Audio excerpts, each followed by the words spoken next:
mga ka-idol, pupunta tayo doon sa kapitbahay. Doon tayo maghugas ng plato. So ilagay muna natin yung oven natin habang tayo ay naghugas ng pinggan mga ka-idol. So binibilisan ko maghugas ko mga ka-idol kasi marami pa akong gagawin sa loob ng bahay mga ka-idol. Ang sarap talaga sa pakiramdam kapag tayo ay may gawain sa loob na bahay. Alam niyo mga ka-idol, nung bata ako, di pa ako nautusan. Pinuutosan ako ng mama ko, umiiyak ako. Sabi ko, ayoko nang hugas ng plato kasi madumihan yung kamay ko, mabasa yung kamay ko. So ngayon paglaki ko, dyan pala ako bagsak mga ka-idol. So ako na pala yung gagawa sa loob ng bahay. So mga ka-idol, huwag niyo ako tularan ha. Kapag kayo ay inutosan ng mga magulang niyo, sundin niyo. Kasi kayo ay, paglaki niyo, kayo din yung gagawin yan.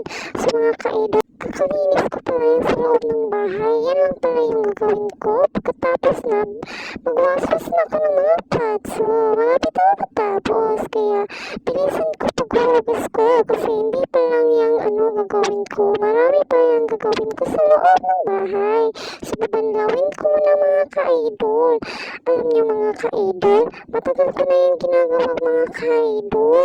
Sa tuwing kumakain kami, ako gagawa sa paghugas ng plato. Kasi syempre, alangan din naman hugasin. Saan ka naman kukuha ng gagamitin pag kumakain ka, mga ka-idol. So, ayan mga ka-idol, bibilisan ko mga ka-idol ha.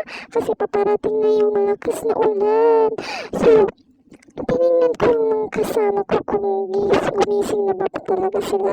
So, ayan mga ka-idol, natapos na. So, mag-ano naman ako ka mga ka-idol. So, pasensya na sa gawin na dinadala ko ka-idol. Lalagyan na natin ng tubig yung gawin mga ka-idol. Huwag nyo napansinin kasi yung mga gawin namin mga ka-idol.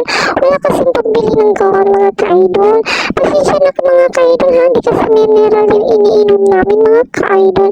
Isa lang kasi kaming mahirap. Kaya ganyan yung gawin namin. Di kami makabili ng gawin mga ka-idol.